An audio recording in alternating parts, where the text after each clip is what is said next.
Vicent Soria, bienvenido. Muchas gracias, estoy encantado. Bueno, gracias por este ratito, Vicent.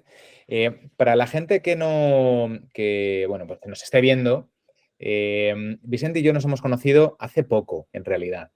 Y para mí ha sido pues, otro descubrimiento de una de esas personas que dices, wow. Wow, ¿por qué? Por el conocimiento que trae, por su experiencia y por la humanidad que tiene Vicent. Y nos conocimos, de hecho, por recomendación de un amigo común, por recomendación de Carlos Ble, y me dijo, mira, Vicente es una persona espectacular, así que ponte en contacto con él para un tema que tenemos entre manos. Y así es como establecimos contacto, Vicent. Sí, efectivamente. Bueno, muchas gracias por esa intro, tan maravillosa. No creo que sea para tanto, ni mucho menos. Bueno, al final yo creo que todos somos personas, ¿no? Y que hay que intentar pues ayudar a los demás en la medida de lo posible, ¿no? Porque al final todo vuelve también, ¿no? Previamente a mí, por ejemplo, hablabas de Carlos Leno, es una persona. Carlos para mí sí que está a otro nivel, ¿no? En todo esto, ¿no? En cuanto a humanidad, en cuanto a talento, capacidad técnica, o sea, es una bestia, ¿no? Y él me ha dado mucho a mí antes, entonces yo lo tengo un poco como guía en este sentido e intentar seguir sus pasos, básicamente. Qué bueno. Bueno, pues, a ver, Vicent, yo creo que la gente tiene que conocerte un poquito más. Ahora te preguntaré que nos cuentes brevemente quién eres tú, pero sí voy a introducir un poco hablando de cuál es el impacto que tú generas. Tú vienes del mundo de la tecnología, del mundo de desarrollo de software, de implantación de software, y hasta ahora lo que has hecho es dedicarte a ayudar a las empresas con las que has trabajado a que desarrollen mejor software y que lo puedan operar también en mejores condiciones. Yo creo que hay una parte ahí clave de entendimiento de por dónde van a ir las pautas de esta conversación que tendremos entre dos colegas, ¿no? Que en el que avanzaremos un poco más en tu experiencia, en la mía, charlando distendidamente sobre cuáles son algunos de los problemas que nos encontramos ahora mismo en algunos perfiles directivos relacionados con las áreas de tecnología y problemas específicos también de las áreas de tecnología.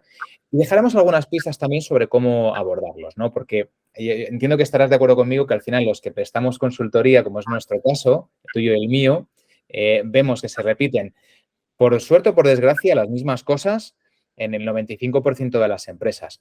Hay matices. Hay matices que tienen que ver un poco ya con el aspecto un poco más humano, más cultural de la empresa, pero una empresa que no automatiza es una empresa que no automatiza. Y eso es, pues, uno de esos elementos comunes. Entonces, Vicent, ¿quién es Vicent Soria? Uf, vaya pregunta, ¿eh? Fácil de responder y difícil a la vez. Bueno, para no extenderme mucho, al final, bueno, yo soy como decíamos, pues yo empecé siendo developer, mi carrera profesional, ¿vale? Yo soy valenciano, pero desde hace ya 10 años vivo en Cataluña, ¿vale? Y bueno, como decía yo, toda mi etapa valenciana, ¿no? Fui developer, 100% developer, y cuando me vine para aquí, pues empecé a hacer otras cosas, ¿no? Más relacionadas con temas de automatización, de cosas de infraestructura. La infraestructura siempre me ha llamado, pero digamos que no estaba en mi foco, ¿no? Y pues bueno, cuando me vine para aquí, como decía, pues empezó a interesarme mucho más y surgieron oportunidades, ¿no? En este sentido. Entonces, al final, pues nada, aprovechando estas oportunidades, pues me fui metiendo un poco en el tema de infraestructura y cosas que no eran 100% desarrollo, pero que al final, en mi opinión, son necesarias para poner un producto tecnológico al servicio de los usuarios, ¿no? Entonces, creo que todo este proceso a nivel global creo que es igual de importante. Obviamente hace falta alguien que haga un código, ¿no? que resuelva un problema, pero al final tiene que estar en producción para poder servir a alguien, ¿no? Y muchas veces creo que en las empresas se olvidan de esta última parte, ¿no? Se olvidan o, más que se olvidan, sino que hacen como una separación, ¿no? En la mayoría de las empresas que me he encontrado hacen una separación entre desarrollo y operaciones, ¿no?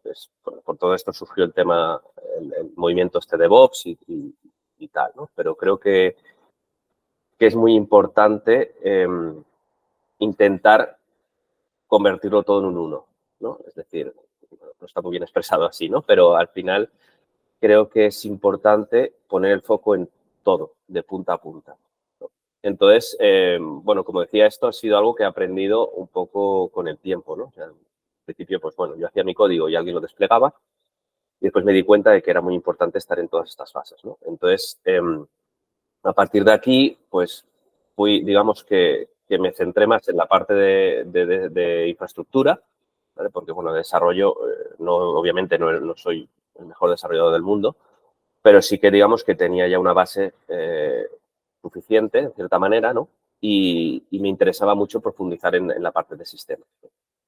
Entonces, cuando conseguí un poco tener lo suficiente de cada una de estas partes, también pues, me surgió otra oportunidad que aproveché, ¿no? Que fue, pues, subir un poco subir, no me acaba de gustar, pero bueno, transformar un poco a la parte de liderazgo tecnológico, ¿no? Como CTO. Y esto, pues como hablábamos antes, ¿no? Esto, como comentabas tú, esto te da una visión totalmente diferente, ¿vale? Porque es que los problemas son otros. Los problemas son otros totalmente diferentes como responsable de tecnología de una empresa a como desarrollador o como administrador de sistemas, ¿no?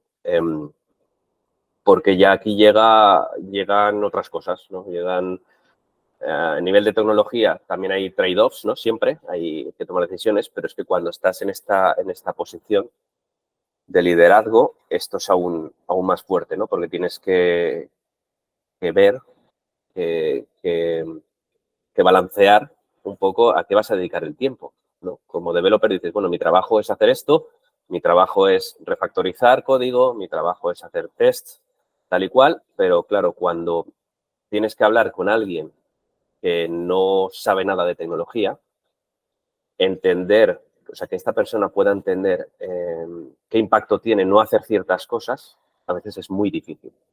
A mí me ha costado mucho y me sigue costando, ¿no? Porque a veces también tengo que luchar contra mí mismo, ¿no? Y decir, bueno, es que igual estas horas no deberíamos estar dedicándolas a esto, ¿no? A este refactor, que este refactor, bueno, implica algo, está afectando algo que realmente no está dando problemas, ¿no? Es algo que ya se ha hecho, se le ha dedicado un tiempo a esta parte, está funcionando bien. ¿Que podría estar mejor? Sí, claro, siempre. Siempre puede estar todo mejor, ¿no? Pero a veces hay que luchar mucho contra esto, ¿no? De no meterte en ese berenjenal que dices que me está trayendo, ¿no? El equipo me está pidiendo que eso hay que tocarlo y es como una chuche para nosotros, ¿no? Pero a veces hay que luchar y decir, mira, es que eso no es lo que tienes que estar haciendo ahora, tienes que estar haciendo otras cosas, porque al final lo que hacemos es servir a negocio. Al final no tiene sentido que construyamos el mejor castillo del mundo si nadie quiere vivir en él. Entonces, Bueno, porque claro, hay un punto ahí, Vicent. Bueno, ya que nos hemos metido en harina, vamos a por ella. Y es que charlando con bastantes CTOs que he podido charlar hasta ahora, algunos clientes nuestros, otros simplemente pues una charla pues eso, distendida, nos hemos encontrado en algún congreso, somos amigos o lo que sea, muchos me dicen, mira, en el momento en el que eres CTO, eres una especie de bisagra, porque eres digamos, la conexión que aporta lógica de negocio al área de tecnología y eres también la conexión que aporta una visión tecnológica a las áreas de negocio. Son dos mundos distintos que necesitan entenderse porque a día de hoy no existe o difícilmente existe un producto o un servicio que no tenga un corazón tecnológico. Entonces, claro, decía, cuando tú tienes un equipo de programación bueno, la gente es autoexigente y dicen, llevan mal dejar algo que no sea perfecto, ¿no? Pero claro, ahí entra un poco lo que tú decías, Vicente, es esa visión un poco de negocio, decir, bueno, ¿y cuál es la rentabilidad real que tenemos de esto? Y eso pasa cuando miras al área de tecnología, pero pasa también hacia el otro lado. Por ejemplo, hablabas de la refactorización, que a mí es una actividad que me parece fascinante, ¿no? Siendo un poco ese principio de desarrolla la solución rápida, genera deuda técnica ¿Para qué? Porque si resulta que esa solución no es útil, pues lo tiras a la basura y te ha costado poco. Pero genera deuda técnica y después lo que tienes que hacer es abordarla. Porque si no, el problema que hay es lo que sufren muchas compañías en la tecnología. Y es que hacer un pequeño cambio conlleva muchísimo esfuerzo. Cuando tienes un código mal desarrollado, hacer un pequeño retoque implica tocar en una pieza por la que pasan 17 funcionalidades distintas, por ejemplo, y tienes ahí un coste de aseguramiento de calidad o un riesgo de estropear algo que no tendrías por qué estropear muy alto, ¿no? Entonces, eso, me decía un CTO, esto yo tengo que ser capaz de explicarlo a mis compañeros del comité de dirección. O cuando viene alguien con mucho peso diciendo es que yo quiero que me desarrolles lo mío, hay que explicarle porque hoy para la compañía es más necesario todavía, que eso es importante, pero es que hay una cosa que es más importante y es no seguir generando un sistema cuyo mantenimiento sea exponencialmente más alto cada día que pasa. Claro, claro. El problema de esto es que, o el problema que yo me encuentro es que para mí es muy difícil de cuantificar. No sé si alguien ha encontrado una fórmula para cuantificar esto y si la ha encontrado, que me escriban ya, por favor, que estoy dispuesto a pagar mucho dinero por esa fórmula, ¿no? Es muy difícil explicar también porque es muy difícil también tener números, ¿no? Es decir, porque además esto va pasando, normalmente con la deuda técnica no encontramos la degradación de un día para otro, ¿vale? Vemos que el código se va degradando poco a poco, ¿no? Y cuando te das cuenta, pues necesitas una semana para cambiar el precio de las suscripciones del producto, ¿no? Y dices, ¿cómo puede ser que cambiar por poner un ejemplo random, que se me ocurre, ¿cómo puede ser que nos cueste tanto hacer una tarea tan sencilla, ¿no? Y al final todo viene por aquí, ¿no? Viene porque al final el producto se ha complejizado tanto, ¿no? O ciertas partes del producto se han complejizado tanto que es muy difícil no hacer el cambio muchas veces. O sea, a veces hacer el cambio es difícil, pero a veces el cambio es sencillo. Lo que pasa es que se te rompe todo, ¿no? Se te rompen otras partes y no entiendes por qué. O sea, al final no es solo el tiempo de developer puro, ¿no? Del cambio, que cuesta hacer el cambio, sino es que al final el sistema siga igual de estable que estaba antes, ¿no? Y esto es lo que para mí a veces es muy difícil de cuantificar. Y claro, si fuera fácil de cuantificar, pues es una cuestión de números, ¿no? Y los números, más o menos, todo el mundo se maneja en Excel, ¿no? Es relativamente sencillo, ¿no? Coste de personas por coste de cambio, bla, bla, bla, bla, ¿no? Pero cuando es tan difícil concretizar, ¿no? Y decir, bueno, es que tener esto así nos cuesta X horas de desarrollo hacer cualquier cambio allá, ¿no? Se me antoja muy difícil de justificar hacia tus compañeros, porque al final es algo importante que has dicho. Al final el comité de dirección, ¿no? La capa, el C-level, ¿no? Son tus verdaderos compañeros, no tu equipo técnico, ¿no? Es decir, tú tienes un equipo técnico que obviamente tienes que cuidar, tienes en la medida de lo posible, ¿no? Pero tú a quien tienes que rendir cuentas, en cierta manera, es a tus compañeros de la capa de los Cs, ¿no? El CTO, perdón, el CEO, el CPO, el CFO, incluso, ¿no? Todas estas personas son quienes tú tienes que servir de alguna manera, ¿no? Entonces, cuando al final es todo un balance que a mí se me antoja ciertamente muy difícil en algunas ocasiones, ¿no? Porque al final te viene la persona, ¿no? De finanzas y te dice, oye, mira, es que la factura del cloud no para de subir. Esto tenemos un budget definido y estamos muy cerca del límite o se nos está yendo ya, ¿no? Entonces, claro, eso también hay que atacarlo. ¿Eso realmente da valor a negocio? Pues depende cómo lo mires. Depende de lo mires y a quién se lo digas, ¿no? Pues tiene valor o no. Entonces, claro, cuando tienes tantos stakeholders, no quería usar palabras en inglés, pero es que ahora mismo no se me ocurre en castellano, ¿no? Cuando tienes tantos stakeholders, es muy difícil balancear eso porque el tiempo que tenemos es finito, ¿no? El tiempo del equipo, el tiempo nuestro también.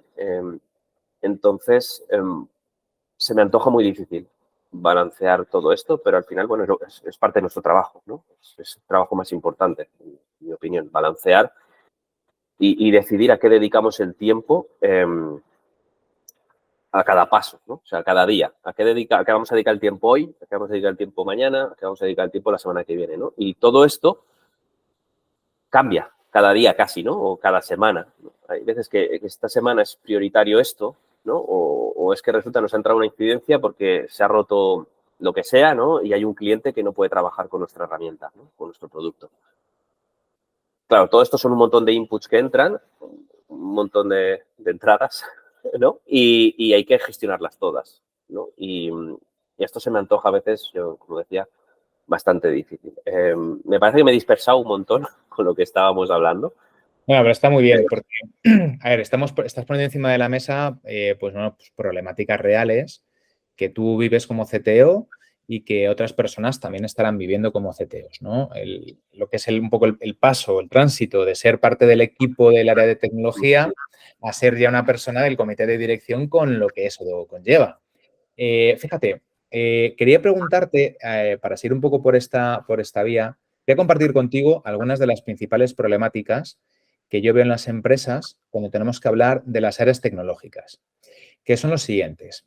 Me encuentro con áreas tecnológicas y con perfiles como un CTO, por ejemplo, un responsable de tecnología, que es la persona, al ser un área transversal que atiende a toda la empresa, o quizá el primer área en ese sentido, ¿no? Que tiene esa transversalidad, es la persona que se tiene que comer el marrón de priorizar lo que otros no priorizan. Es decir, tú tienes áreas de la empresa, tienes diferentes verticales, cada una con su prioridad, cada una con su plan anual, cada una con sus objetivos. Y dice, ya, es que lo mío lo necesito. Pero es que te llega al área 2, dice, no, es que yo lo mío lo necesito ahora, porque es que si no, no cumplo mi plan.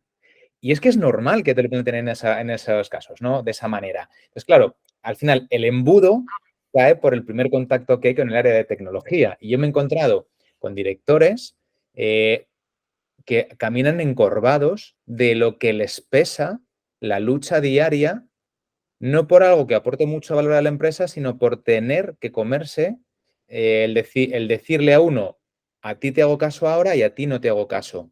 Ahora te haré caso mañana, que es esto que tú decías, ¿no? De balancear muy bien con esos múltiples inputs, a qué prestamos atención desde un área que tiene unos recursos finitos, tanto en personal como en presupuesto, ¿no? Luego recuerdo hablando, por ejemplo, con otro CTO que me decía, pues que en las empresas cada vez hay más demanda de tecnología en términos de aplicaciones, por ejemplo, ¿no? Oye, pues donde antes utilizábamos 5, 6, 12, ahora tenemos 40.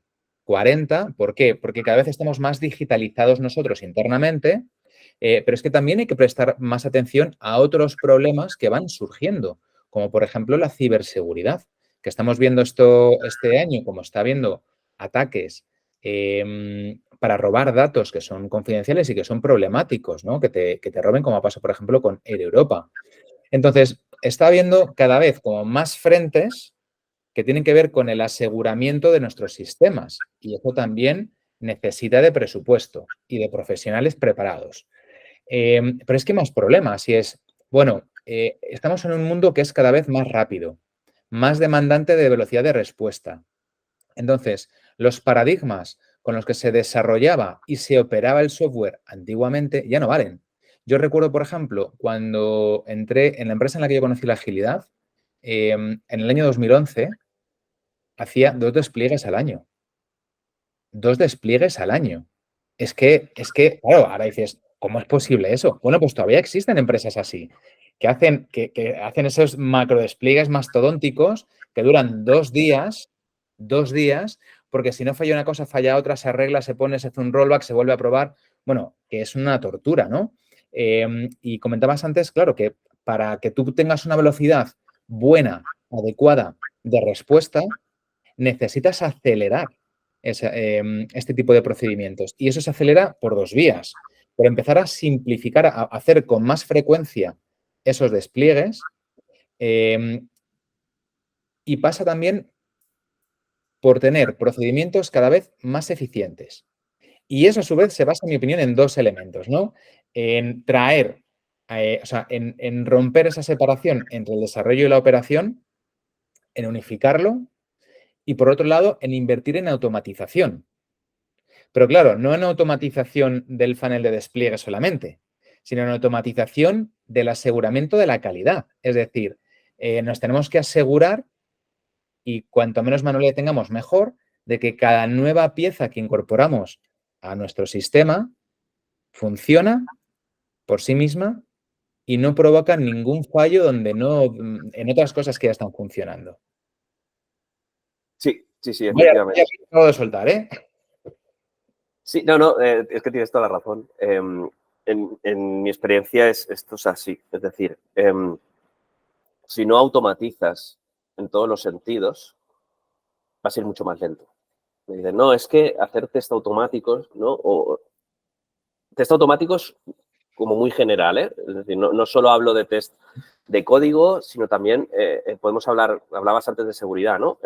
Test de seguridad también. O sea, hay cosas que se pueden hacer con una inversión relativamente baja, ¿no? O sea, tú puedes hacer que en tu pipeline haya una parte que compruebe mínimamente ciertos problemas de seguridad, ¿no? Que compruebe si estás cubierta o no, ¿no? Y por otra parte, también, por ejemplo, test de carga. Es decir, todo lo que estás haciendo, tu sistema va a seguir funcionando. El rendimiento va a ser igual de bueno que el que tenías antes, ¿no? Es decir, tú tienes una infraestructura planificada, una infraestructura desplegada, con los cambios que vas añadiendo periódicamente, tu infraestructura va a seguir aguantando lo que aguantaba, ¿vale? Esto nos olvidamos muchas veces, pero para mí es también súper importante. Y aquí también, pues lo mismo, ¿no? Dedica el budget que puedas dedicar. Es decir, tampoco hace falta decir, no, es que nos vamos a meter 3 meses aquí, todo el equipo, a hacer test de carga, ¿no? Probablemente tampoco tiene sentido. O sí, depende de lo que hagas, ¿no? Es al final un poco en el balanceo este que hablábamos antes. Pero yo creo que hay que hacer unos mínimos, el que ir haciendo unos mínimos, porque si no, el día que te das cuenta, estás en un no sé qué palabra usar, que estamos grabando, ¿no? Pero te vas a ver en un follón, te puedes ver en un follón muy grande, ¿no? Y al final, lo que decía antes, es que las cosas no se degradan normalmente de un día para otro, ¿vale? Se van degradando poco a poco y no te das cuenta a veces hasta que es muy tarde, ¿no? Para mí, como decía, la automatización es clave en todos los sentidos, ¿no? Porque al final los errores humanos son más habituales de lo que creemos, ¿no? Es decir, yo tengo historias para aburrir en este sentido, ¿no? Borrar bases de datos de producción en un descuido, ¿no? Sí. Y al final, bueno, por suerte, fui yo, yo, culpable.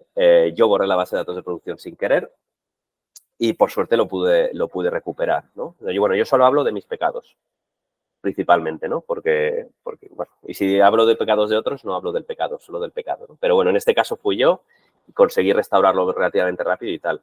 Pero esto fue un fallo humano porque, bueno, pues en ese momento llevaba muchas horas trabajando, ¿no? Llevaba un día de estos de 12, 13 horas y se cometen errores. Entonces, todo lo que puedas hacer para evitar estos errores es una buena inversión, ¿no? También hablamos de la calidad, ¿no? De la calidad también desde el punto de vista de que lo que subes, ¿no? El código que estás subiendo, que no te rompa lo que tienes, ¿no? También me he encontrado muchas veces, es que los test automáticos, ¿no? Son caros, ¿no? Es mucho esfuerzo hacer test automáticos. Claro, es mucho esfuerzo cuando no sabes hacerlos, ¿vale? Pero esto es como cualquier otra cosa, se puede aprender, ¿no? Y hay gente que te puede enseñar. Carlos Bless, sin ir más lejos, ¿no? Por ejemplo, es uno de los referentes. Y cada vez te cuesta menos hacerlos, ¿vale? Y es que no vemos el ahorro a largo plazo. Es decir, tú Pero sí. no que me interrumpa, Vicente. Ahí lo que yo me he encontrado hasta ahora es que se piensa que sale más caro desarrollar porque se entiende que eso es coste de desarrollo, coste adicional de desarrollo, y que no va a liberar costes, por ejemplo, de aseguramiento de calidad. Y en mi experiencia como desarrollador y como consultor, porque he enseñado a otros también cómo automatizar, yo lo he hecho, y cómo desarrollar código utilizando TDD y BDD. Y lo que ves, lo que luego ve la gente es que en el momento en el que tú desarrollas utilizando alguna de estas técnicas, ¿no? de describir el test primero, es que el desarrollo es infinitamente más rápido porque está muy enfocado. Está muy enfocado. Y es que además, cada pequeño paso que das, se prueba la integridad de ese paso de forma mucho más rápida que haciéndolo manualmente. Con lo cual, los pasos son más rápidos y más seguros, pero es que además, o sea, eso te aminora, en el momento en el que tú ya has aprendido, como tú dices, te aminora el coste de desarrollo, pero es que además te lleva a mínimos el coste luego, digamos, del equipo de Cuba, ¿no? Por llamarlo así, en lenguaje un poco más coloquial, del equipo de pruebas. Sí, sí, efectivamente. No vemos, o yo entiendo que a la gente de negocio le cueste verlo, ¿no? Porque al final lo que está viendo es que quizás, pues al principio, claro, cuando hay un equipo que no sabe hacer test automáticos, pues le cuesta mucho, claro. A mí me pasó al principio, o sea, me costaba la vida, ¿no? Y cometía errores, incluso intentando probar, claro, hacía test súper complejos porque me faltaba experiencia, pero eso es lógico y pasa en cualquier área de cualquier profesional, ¿no? Entonces, bueno, claro, es que nos cuesta mucho entregar porque estamos haciendo tests. Bueno, esto puede pasar al principio, pero cuando tienes un equipo que sabe hacer testing, no necesariamente TDD o BDD, sino test automáticos hablo, ¿eh? O sea, TDD y BDD me parece algo un poco más un subconjunto, ¿no? Pero al final estamos hablando de testing en general, testing automático, ¿no? Es que a la larga es que lo que ahorras, el tiempo que ahorras y la salud mental de todo el mundo es bestial, ¿no? Porque es que dices, o sea, muchas veces vas a detectar los errores antes de llegar a producción, antes de llegar incluso al entorno de pruebas, o como cada empresa tiene una distribución diferente, ¿no? Tiene entorno de pruebas, pueden tener staging, pueden tener preproducción, producción, etcétera, ¿no? Entonces, muchas veces, cuando tú tienes una suite de test potente, bien construida, detectas el error en segundos, ¿no? Lo que decías también del feedback loop se acelera un montón, ¿no? Estás en tu entorno de desarrollo y puedes ver los errores antes de subir el código, ¿no? Esto creo que es muy difícil de entender para quien no lo ha vivido, ¿vale? Y es muy difícil de justificar también. Bueno, yo me he encontrado con clientes, ¿no? Que la calidad, sí, les interesa la calidad, pero no son capaces de entender esto, ¿no? Y al final, hasta que no se lo demuestras, o sea, tiene que haber al principio un factor de confianza, ¿no? Dicen, bueno, vamos a confiar, vamos a probar, haz lo que tengas que hacer y lo vemos, ¿no? Hasta que no les demuestras lo que pasa, no se lo creen, ¿no? Y de hecho, hace muy poco, una clienta nos lo decía. Decía, no, es que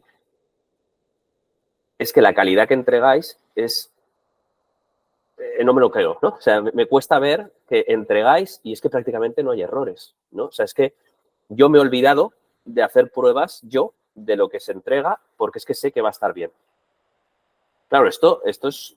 O sea, a mí cuando me lo contaba yo era consciente de esto, ¿no? Pero cuando te lo cuenta alguien que no es de tecnología, te quedas un poco en shock. O sea, yo me quedé un poco en shock. También, claro, el ego se me subió, ya te puedes imaginar, ¿no? Pero que al final es... Claro, estamos acostumbrados a verlo y no somos conscientes del todo, ¿no? Pero es cierto que hay empresas en las que esto no pasa, ¿no? Y están remando en medio de una tormenta, ¿no? Es que subimos código, se rompe, hay que dejar lo que estás haciendo porque, o sea, bueno, tal persona que estaba haciendo otra cosa, pues resulta que es la experta en eso que se ha roto, ¿no? Tiene que dejarse lo que está haciendo, tiene que venir a ayudar al resto del equipo y, claro, así cuántas horas se queman. Horas que no están aportando valor a nadie, ¿no? Pero el problema es el de siempre, ¿no? Que es muy difícil medir eso. O a mí se me antoja difícil, ¿no? O sea, bueno, al final puedes, ¿no? Porque dices, bueno, cuando hay un pollo, ¿no? Pues puedes medir el tiempo que se ha dedicado a resolver el pollo, cuántas personas... Sí, lo que pasa es que, claro, ya ahí te metes en un sistema bastante complejo y entramos ya en luego las típicas rencillas de yo, ¿por qué tengo que demostrar esto? Cuando a mí el de negocio que me pide que desarrolle no sé qué cosa es incapaz de cuantificar cuál es el valor esperado de poner esto en producción. Entonces, yo creo que ahí hay una parte, yo creo que identifico, para solucionar eso, que nosotros lo hemos solucionado, identifico dos cuestiones también. Una es la confianza, es decir, si alguien tiene un puesto directivo es porque ya se le presupone que ha demostrado su valía y que su criterio es razonablemente bueno. No te voy a decir que no falle nunca, somos humanos, ¿vale? Y el error es inherente a nuestra propia biología. Pero, ostras, si tú ya tienes un puesto de CTO, es o te ha nombrado un inconsciente, o has engañado muy bien, o ya has demostrado tu valía, ¿no? En ese sentido. Y lo mismo pasa con un director de producto, por ejemplo, o con un director financiero. Por otro lado, una de las cosas que yo he visto que mejor ha funcionado ha sido dejar de trabajar como si estuviéramos metidos en cajas negras. Quiero decir, un área de producto es una caja negra para el mundo de la tecnología. Es, ¿por qué me piden esto? ¿Esto de verdad tiene sentido? Porque yo creo que no lo tiene. Conversaciones que he tenido en múltiples ocasiones. Y al revés, ¿no? Me pongo un poco en la gorra del de producto, y es que yo le pido esta tecnología y me lo dan cuando ellos quieren y lo que me entregan se parece a lo que yo quiero como un churro o un pimiento. Y de ahí vienen luego cosas, claro, que dices, pues el equipo de producto, y te ciño un poco ahí el tiro, ¿vale? El equipo de producto no se fía de tecnología y tecnología piensa que el equipo de producto son unos incompetentes y que no tienen ni pajolera idea del producto que están manejando. Sin embargo, nosotros en tecnología sí lo sabemos porque conocemos muy bien la tripa. Sabemos más de producto nosotros que los de producto. Te sonará esto, ¿no? Pues sí, claro, claro. Pues claro, los de tecnología sabemos lo que hay que construir, porque los de tecnología hablamos todos los días con nuestros usuarios, ¿verdad? Lo mismo. Claro, claro. Y sí, es un problema que me encuentro muchísimo, ¿no? Y yo creo que la clave aquí es cargarte esos silos, ¿no? Totalmente. Y las veces en las que mejor he visto que funcionara una empresa de producto es cuando producto está integrado dentro de tecnología. O tecnología, como lo quieras ver, ¿no? O sea, tampoco quiero, o sea, todos trabajando juntos, ¿no? ¿Por qué? Porque esto, conforme vas hablando, ¿no? Mucho, tienes que hablar mucho y vas descubriendo cosas. Producto descubre cosas y tecnología descubre cosas, ¿no? Y a veces se acaba llegando a un acuerdo, ¿no? Es decir, producto dice, bueno, tenemos que hacer esta feature, ¿no? Porque esto lo va a petar. ¿No? Y lo vamos a petar absolutamente con esto, ¿no? Es decir, vale, llega tecnología y, bueno, pues esto es enorme. Esto que estamos manejando nos puede llevar 6 meses de desarrollo. Entonces, claro, 6 meses de desarrollo, time to market, esto no puede ser, ¿no? O sea, tenemos que salir antes, ¿no? Y entonces es cuando empiezan las conversaciones y decir, vale, ¿qué podemos hacer? Vamos entre todos a decidir qué es lo que podemos hacer para que esto salga antes, ¿no? Para hacer una prueba, para ver si esto realmente tiene sentido terminar de construirlo o no, ¿no? Podemos hacer algo en una semana que nos permita ver si esto tiene sentido meterle más horas, ¿no? Y ahí es cuando surge la magia. Esto, además, cuando pasa es como muy guay, ¿no? O sea, las veces que me lo he encontrado es como muy guay porque ya no es unos contra otros. Es todos trabajando por un bien común, que en este caso es el producto, la empresa o lo que sea, ¿no? Y esto aplica también, hablábamos antes de cuando te vienen, ¿no? 20 stakeholders. Ahí también aplica igual. Es decir, a mí en esos casos lo que siempre me gusta es decir, bueno, vale, yo estoy en tecnología, pero al final estamos aquí, lo mismo, ¿no? Para remar todos juntos. Vamos a ver entre todos cómo priorizamos lo que hay que hacer. Tenemos unas horas disponibles, ¿no? No hay más. No hay más. Por mucho que queráis, no hay más. Entonces tenemos que ver cómo ordenamos todo lo que hay que hacer para que salga adelante, ¿no? O sea, vamos a priorizar, vamos a trocear lo que hay que hacer y vamos a ver cómo vamos haciendo lo que más valor aporte a la empresa, ¿no? Esto es muy difícil a veces, ¿no? Porque al final, cuando no estás acostumbrado, la empresa no tiene esta cultura, lo que te encuentras muchas veces es luchando cada uno por sus objetivos, ¿no? Es que si yo entrego esto, yo voy a cobrar más, voy a tener más budget el año que viene, ¿no? Entonces, es complicado a veces. Es complicado, pero es que la única opción que a mí se me ha ocurrido es esta, ¿no? Es decir, tenemos un tiempo limitado y tenemos que mirar por el bien máximo, ¿no? El bien común. Y ya está, y vamos a ver lo mejor que podemos hacer. Es decir, esto no es ni tú contra mí, ni yo contra ti, ni tú contra el otro. Al final estamos aquí, teoría, ¿no? Remando para que esto vaya adelante y nos vaya bien a todos, ¿no? Entonces hay que buscar un consenso de alguna manera, ¿no? Pero bueno, al final ya sabemos que esto no siempre es fácil, ¿no? Bueno, si miramos un poco hacia el mundo de la política, ¿no? Ya nos encontramos que los consensos, pues bueno, a veces no son tan difíciles porque cada uno, no son tan fáciles porque cada uno tiene sus propios intereses, ¿no? Entonces, ordenar esto muchas veces es difícil. Fíjate, yo llevo utilizando el mismo sistema desde hace muchos años. Te hablo del año 2014, que empecé a plantear un esquema de solución muy sencillo. Y es, para gobernar un portfolio de producto tecnológico, siempre he apostado por crear una dupla, por poner como órgano de gobierno, como órgano decisor, no a una persona, no a elegir si es el de producto o el de tecnología, sino, insisto con el ejemplo de producto, ¿vale? Pero me da igual, sino una pareja, que es el sistema, digamos, es el colectivo más pequeño, con lo cual es el más fácil de gestionar, el más fácil para poner de acuerdo, una pareja. Y eso lo he hecho en banca, lo hice en una fintech que tuvimos también holandesa, que estaban a gorrazos. Y lo que hicimos fue prepararles un sistema, primero de puertas abiertas, y en el momento en el que se habituaron un poco a salir cada uno de su cubículo, les hicimos ver cuál era la importancia que tenía que dejaran de mirar cada uno a su lado para mirar hacia el lado que les daba de comer a los dos, que al final ese lado es, digamos, la cuenta de pérdidas y ganancias de la empresa. Si eso no funciona, no iba a comer ninguno de los dos. Entonces dijimos, en lugar de batallar entre vosotros, ¿por qué no buscamos el alimento fuera? Y para eso les pusimos varios ejemplos de conflictos que habían tenido para que entendieran de qué otra manera más inteligente, más útil para ellos, podían empezar a resolver esos mismos problemas en el futuro. Y eso nos abrió la puerta a montar un sistema de gobierno desde la capa estratégica hasta la capa operativa basada en la integración de esas dos visiones, ¿no? Y ya no tiene que ver tanto con luchar si va primero lo mío o va primero lo tuyo, sino de entender qué es lo más razonable que podemos hacer hoy.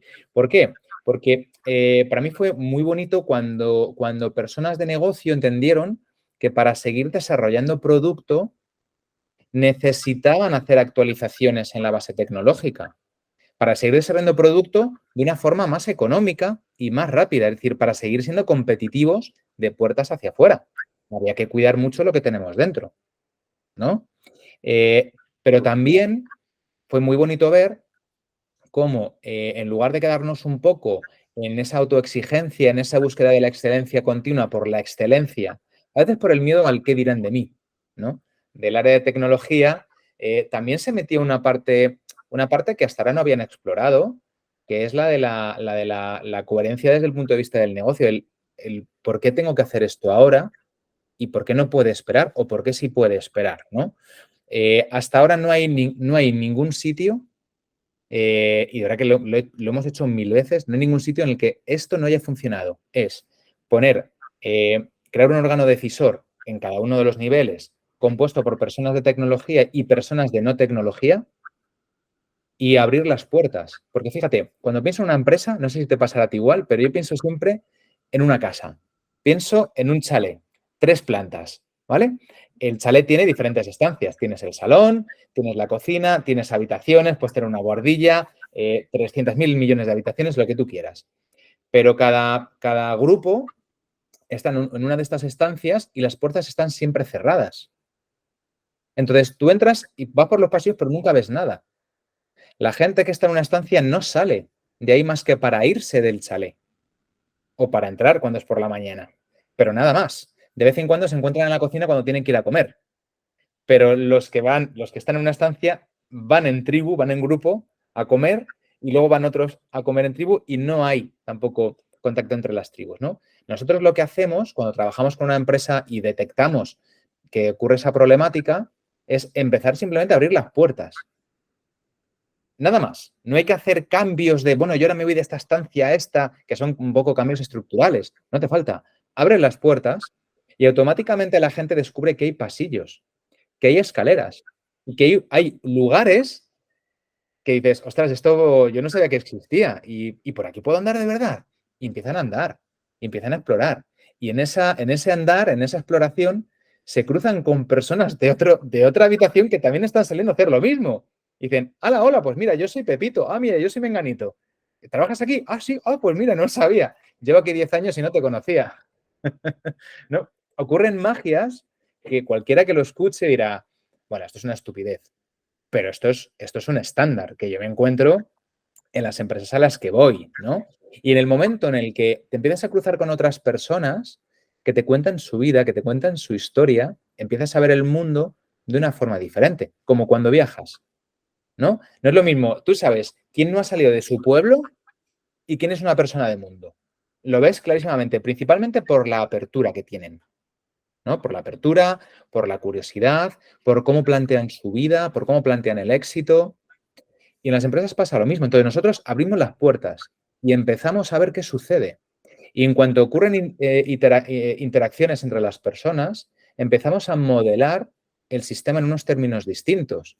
Y cuando ya se ha perdido el miedo a salir de tu habitación, empezamos a cogerles de la mano y a llevarles a otras también, para que vean primero que es seguro, que no pasa nada, que nadie les va a decir nada, que nadie les va a agredir, que es que esto parece de otra tontería, pero es algo que actúan las personas, ¿no? Entonces les vamos llevando por otros lugares, les enseñamos partes de su empresa que no conocen. Fíjate, recuerdo un ejemplo en una empresa del sector de la automoción, que nos pidieron desde el equipo de brand que les ayudáramos a diseñar un sistema distinto de preventa de un vehículo. Y lo que hicimos fue diseñar, les propusimos inicialmente afrontarlo con un proceso de design thinking, pero al final todo eso se quedó en 2 jornadas íntegras para vivir ese proceso de design thinking. Y cogimos, por suerte, la empresa estuvo muy al pie de cañón ahí y creo que nos juntamos como 25 personas y teníamos personas de todas las áreas e incluso de los concesionarios. Y no te voy a decir todo lo que pasó, pero es muy curioso, me acuerdo de dos cuestiones. Una específica, alguien del equipo de finanzas dijo, ostras, me llevo en estos 2 días mucho más que en 5 años sobre lo que hacemos en esta empresa, sobre cuáles son los procedimientos que tenemos, cómo se genera producto, cuáles son las problemáticas a las que nos enfrentamos, y lo veo con los ojos de mis compañeros, que hasta ahora no había tenido esta experiencia, esta vivencia, en 2 días, ¿eh? Y esto fue pues mira, esto fue a finales de 2019. La pena es que todo lo que salió de ahí luego se fue al garete porque vino la pandemia. Pero en términos de output, ¿no? De todo lo que se produjo ahí.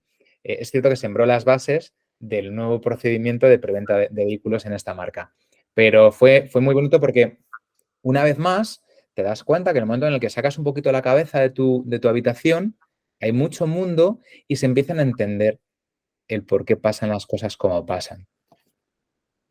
Claro, es que no te queda otra. Si realmente, y cada vez creo que más, ¿eh? O sea, cada vez las empresas que no se adapten a esta forma de hacer las cosas se van a ir al garete. O se van a ir al garete, lo van a pasar muy mal.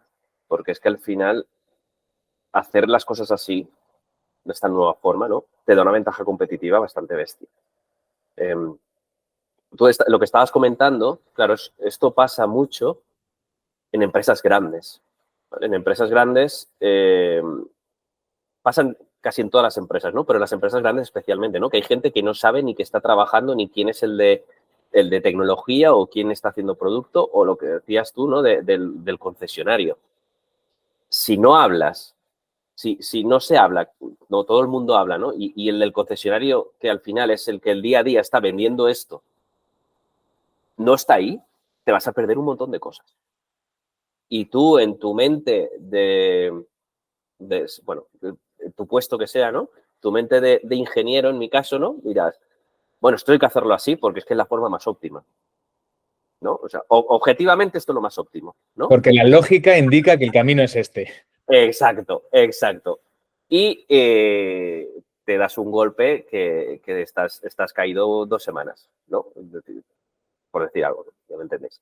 Al final es como, si no estás con quien está ahí cada día, te lo vas a perder todo.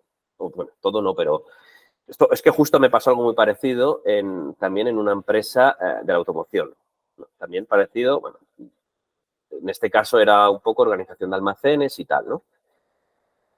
Claro, simplificando mucho, tampoco quiero dar muchos detalles, pero bueno, pasaba lo mismo. Es decir, hasta que no estuve allí en el almacén viendo cómo trabajaba la gente, me había perdido tantas cosas que es que lo que estábamos construyendo no tenía sentido.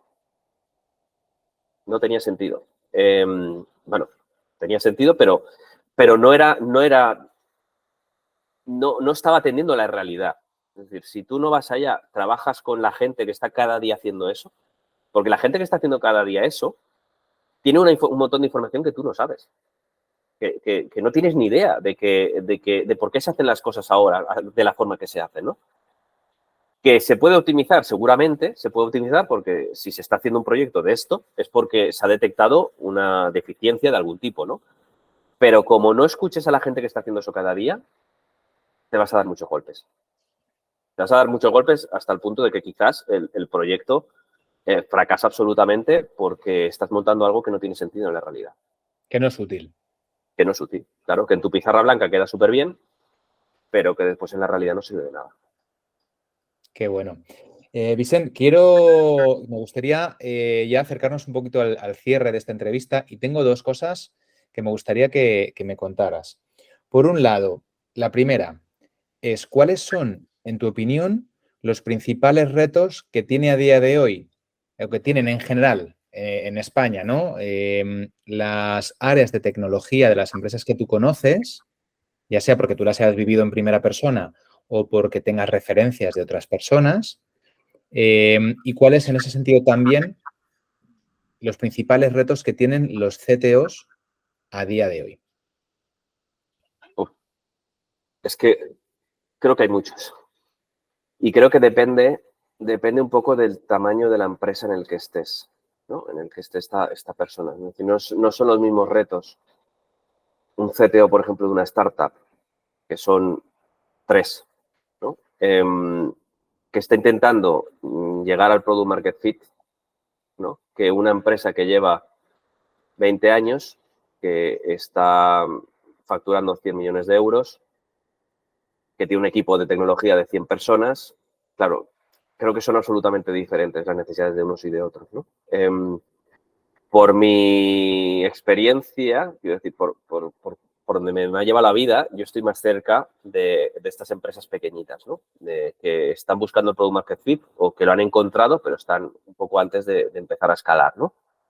Empresas con equipos pequeños. Claro, aquí el mayor problema suele ser el budget, ¿no? El budget suele ser...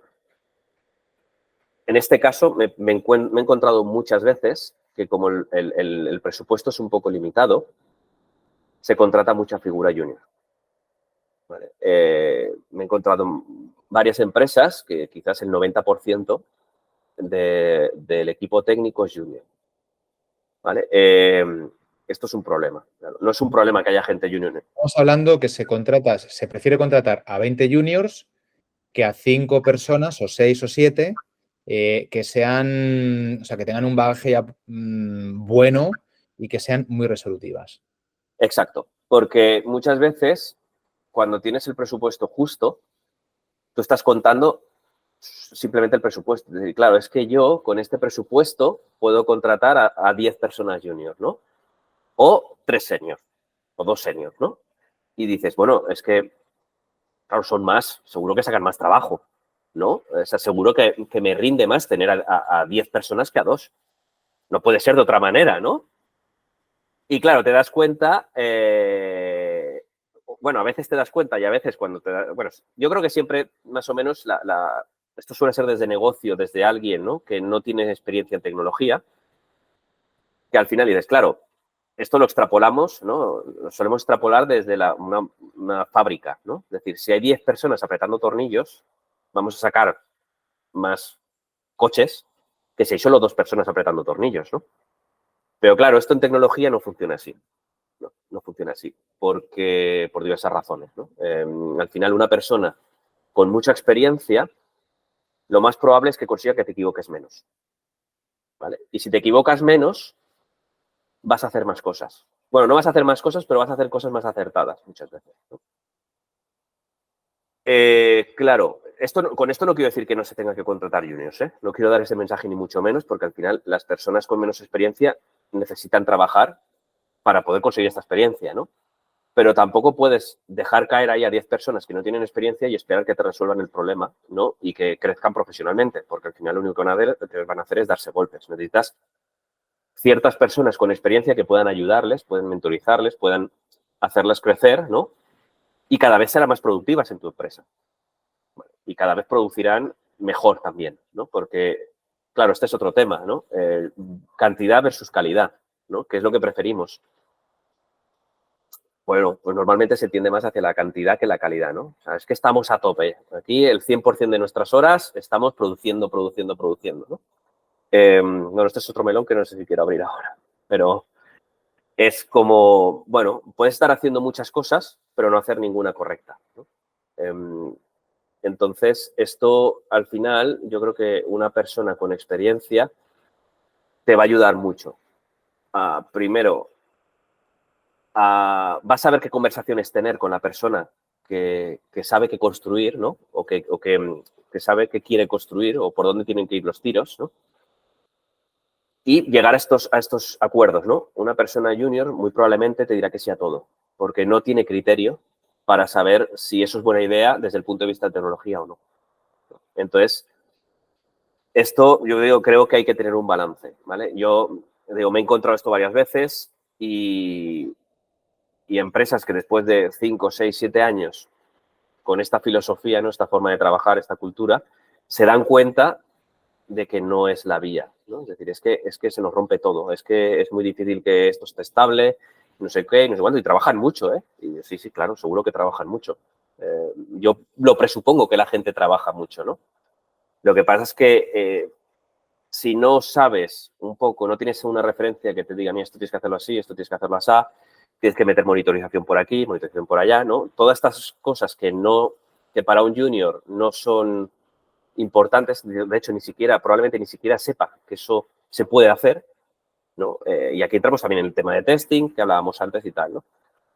Pues es un fracaso seguro. Es un fracaso seguro. Hay empresas que sobreviven, que consiguen sobrevivir aún de esta manera, ¿no?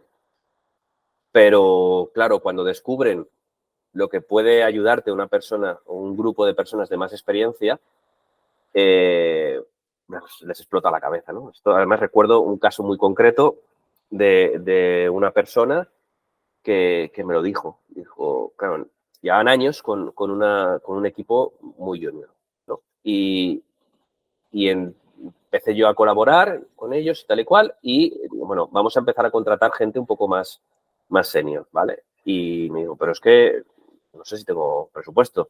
Digo, bueno, vamos a hacer lo que podamos con el presupuesto que tenemos, pero tenemos que empezar a contratar a alguien más senior, ¿no? Y el primer día, esta persona puso código en producción, la persona que entró en este caso, ¿no? Claro, el CEO me miró y me dijo, esto no puede ser. ¿Cómo puede ser que esta persona esté haciendo? Claro, porque esta persona ya tiene toda una experiencia detrás que cuando llega aquí sí va a tener que aprender de tu negocio. Pero es que hay un montón de cosas que ya vienen de serie, ¿no? Entonces esta persona te va a producir mucho más, ¿no? O sea, va a ser capaz de entregar mucho más valor, más que producir. No me gusta mucho eso de producir, ¿no? Pero va a ser capaz de entregarte mucho más valor, ¿no? Y esto a veces es difícil de ver, ¿no? Y en lo que hablamos también, el otro tipo de CTO, ¿no? La persona, ¿no? Que está en empresas pues mucho más grandes, ¿no? Como te digo, yo no he estado nunca en esa posición, pero sí que he hablado con gente que ha estado ahí, ¿no? Y al final lo que pasa en estas empresas muchas veces es que también por más gente que metas, porque tienes presupuesto, nos dicen aquí tenemos que entregar y entregar y entregar, toma, dinero, tienes un cubo de dinero, ¿no? Si no vas con cuidado, lo que te puedes encontrar es que invirtiendo más gente no produces más, produces menos.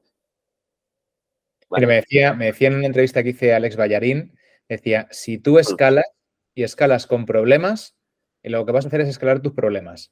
Entonces, el problema de querer resolver ineficiencias metiendo más gente es que vas a tener más ineficiencias, con lo cual acabarás siendo más lento. Entonces, si puedes no escalar, no escales. Ese es el mensaje que trasladaba y que está aquí también en nuestro canal. Si puedes no escalar, no escales. Si puedes no crecer, no crezcas.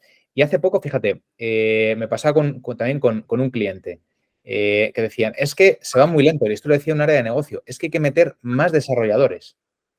Y claro, yo le decía, pero si estáis hechos un Cristo, arreglad primero lo que tenéis dentro, vamos a ver lo que sois capaces de hacer trabajando bien, ¿sabes?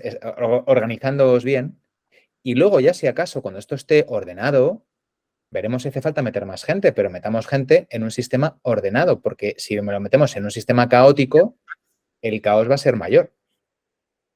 Claro, es que es así, es así. Es decir, puede ser que en un sistema caótico, ¿no? Estés en una situación muy caótica y la gente que forma parte de la empresa no sepa salir de ahí, ¿no? Esto puede ser, esto pasa mucho, ¿no? Entonces, al final, dices, bueno, puedes meter a alguien que te ayude a ordenar esto, ¿no? En vuestro caso, por ejemplo, o en nuestro caso en otras áreas, ¿no? Pero al final es, mete a alguien que te ayude, pero no quieras meter 2 por developers para salir de la situación en la que estás, porque es que la vas a hacer peor. La vas a hacer peor seguro, ¿no? Entonces, lo que pasa es que hay veces que cuesta, ¿no? Que lo vean esto, ¿no? Es un tema de, ¿no? Más madera y vamos a ir más rápido, ¿no? Y muchas veces más madera es ir más lento. Pero, bueno, no sé, esto es como todo, ¿no? Cuando lo ves, cuando has estado ahí, ¿no? O te lo han contado gente de mucha confianza, ¿no? Pues, bueno, tú lo has visto en estos sitios, ¿no? Entonces es como, cuando lo has visto es muy fácil verlo desde fuera, ¿no? O sea, al final una visión externa muchas veces ayuda muchísimo, ¿no? Lo que pasa es que a las empresas como les da un poco de recelo a veces meter a alguien externo. No, esto lo resolvemos interno porque tenemos un montón de gente muy buena. Y no lo dudo, que en la mayoría de los casos tienes gente muy buena y muy competente, ¿no? Pero cuando estás metido, lo digo porque a mí me ha pasado, ¿no? Estás metido ahí en la rueda del hámster, es muy difícil salir. Es muy difícil salir porque no tienes, estás tan enfocado en tengo que remar más para salir de aquí, que no te das cuenta que a veces no es remar más, es simplemente hay que arreglar un poco el barco porque estás haciendo aguas. Y si el barco hace aguas, pues ya puedes remar mucho que no va a tirar, ¿no? Entonces, ya te digo, creo que a veces es difícil darse cuenta de esto y una persona externa te puede ayudar mucho. Pero también entiendo la fricción a meter a alguien de externo dentro de tu empresa, que bueno, es que igual esta persona después cuando se vaya, esto se lo cuenta a otro, ¿no? Lo que ha hecho aquí.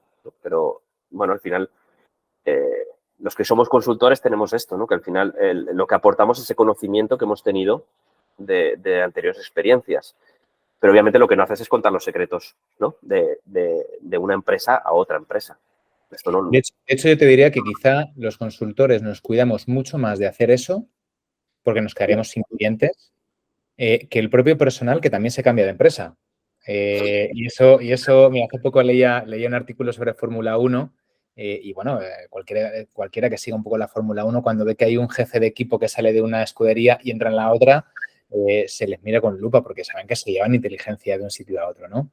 Entonces, a veces se presta mucha atención a que el consultor externo, ¿no? Nosotros que llegamos para ayudarles, que traemos frescura y experimentos que hacemos en otros sitios, lo llevamos a la empresa B, te dice, no, que no nos vaya a sacar nada de aquí. No, si tu principal problema no somos nosotros, probablemente, que nos cuidemos muy mucho de contar ninguna intimidad en ningún foro, porque vivimos de nuestros clientes, ¿no? Y si alguno detecta en ese sentido una fuga, automáticamente ese consultor está perdido o esa empresa está perdida. La empresa de consultoría, quiere decir. A veces son los propios empleados los que suponen un riesgo mayor. Vicent, me gustaría terminar con un tema muy sencillo y es, alguien te ha visto y dice, me ha gustado Vicent, tú tienes tu empresa de servicios, me gustaría que hablaras brevemente de qué servicios ofreces y cómo pueden contactar contigo, que lo pondremos en la descripción del vídeo para que sea más fácil, pero si además te pueden escuchar la gente que escucha esta entrevista, por ejemplo, por Spotify, que sepa cómo contactar contigo. ¿Y para qué? ¿Para qué? Bueno, yo cada vez más me gusta hablar con gente, ¿vale? Es cierto que no tengo un tiempo ilimitado, obviamente, pero me gusta hablar con la gente los problemas que tiene, ¿vale? Porque esto, hay veces que puedo ayudarles y hay veces que no, ¿vale? Que podemos ayudarles y hay veces que no, pero en general me gusta hablar con gente. Entonces, quien quiera hablar conmigo de estos temas, yo estaré encantado, ¿vale? La forma ahora mismo más fácil, podemos dejar el mail en la descripción, pero ahora mismo lo más fácil es que me busquen en LinkedIn, ¿vale? Vicent Soria, creo que no hay muchos más, ¿no? Y podemos hablar a partir de ahí, ¿vale? Al final, ¿qué es lo que hacemos, ¿no? Un poco la primera parte de la pregunta. Bueno, lo que hacemos básicamente es ayudar a empresas, o trabajar con empresas para mejorar pues, un poco todas estas cosas que hemos estado hablando, ¿no? Nuestro foco principal es la parte de infraestructura, ¿vale? Tenemos como dos bloques, digamos. La parte de infraestructura, ¿no? Te ayudamos a pues temas de estos de mi infraestructura no escala, ¿no? Estoy teniendo problemas en desplegar, ¿no? En los despliegues, cada vez es más lento, tenemos deficiencias por aquí y por allá. Y por otra parte, una parte más estratégica, que sería pues la figura esta de CTO a tiempo parcial, ¿vale? Es decir, al final, un CTO con experiencia, pues cuesta dinero, ¿vale? Entonces, claro, tener un CTO con mucha experiencia a tiempo completo en la empresa, pues no es barato, ¿no? Pero es que muchas veces no es necesario, ¿vale? Muchas empresas no necesitan tener a un CTO a tiempo completo, ¿vale? Porque al final ya tiene un equipo que más o menos sabe hacer cosas, simplemente necesitan un poco de guía, ¿no? O de ayuda a cómo mejorar ciertos procesos, ¿no? Siempre suele haber un tech lead, ¿no? Siempre suele haber una figura un poco que controle mucho del negocio, de tecnología, pero que controle del negocio y simplemente necesitan una serie de guías para ir mejorando ciertas partes del proceso, ¿no? Pues esto es la otra opción, lo otro que, ¿no? El otro bloque en el que colaboramos. Estas dos partes, digamos. Y lo mismo, es decir, la web la podemos dejar también después, porque justo estamos ahora de cara al año que viene, estamos dándole un poco lavado de cara y un poco poniendo esto, porque creemos que no estaba muy claro hasta ahora, entonces vamos a ordenar estos bloques y lo publicaremos pues, a finales de este mes o primeros de enero, según cómo vaya, ¿no? Y ya os digo, al LinkedIn podemos hablar todo lo que queráis. Muy bien. Vicent, por si hay alguien que esté escuchando esta entrevista en Spotify, ¿cuál es la dirección de tu web? La dirección es techabreath.com, es decir, tech de tecnología y, bueno, es en inglés, a breath de un respiro. Un juego de palabras de tómate un respiro con tecnología, algo así. Es un nombre que a veces cuesta un poco, ¿no? Cuando lo digo por teléfono y tal, pues a la gente le cuesta un poco, pero bueno, si te manejas mínimamente en inglés es muy fácil. Muy bien. Pues Vicent, oye, mil gracias. Yo creo que hemos podido charlar aquí tranquilamente sobre varios aspectos que estamos viendo, ¿no? Que son puntos de dolor que tienen las empresas a día de hoy cuando las empresas en general y las áreas de tecnología en particular, cuando, bueno, pues en la creación de productos tecnológicos que sean punteros. Creo que hemos tocado algunos temas muy interesantes. Y lo que invito es a que la gente que lo vea, que nos vea, principalmente en YouTube, pueda también dejarnos en comentarios pues, cuáles son sus experiencias, cuáles son los puntos con los que se han identificado un poco más, porque eso también a nosotros, a ti y a nosotros en Enciende la Luz, nos da un poquito de pistas de cuáles son esos principales dolores y cómo podemos estar un poco más atentos para ayudarles a resolverlos en mejores condiciones. Sin duda, sin duda. A mí me encanta siempre hablar de esto con todo el mundo porque al final es súper enriquecedor, ¿no? Poder ver cómo hacen las cosas otras personas, cómo se hacen en otras empresas, ¿no? Y aprender de todos. Muchas veces es de cuál es la forma a seguir, ¿no? Un poco, esto a veces me da un poco de miedo, ¿no? Los estándares del sector a veces me dan un poco de miedo, ¿no? Pero claro, nos da mucho miedo compartir las cagadas y creo que es donde más se aprende, ¿no? De esto. Pero bueno, en cualquier caso, cualquier conversación es interesante, sin duda. Muy bien, Vicent, mil gracias.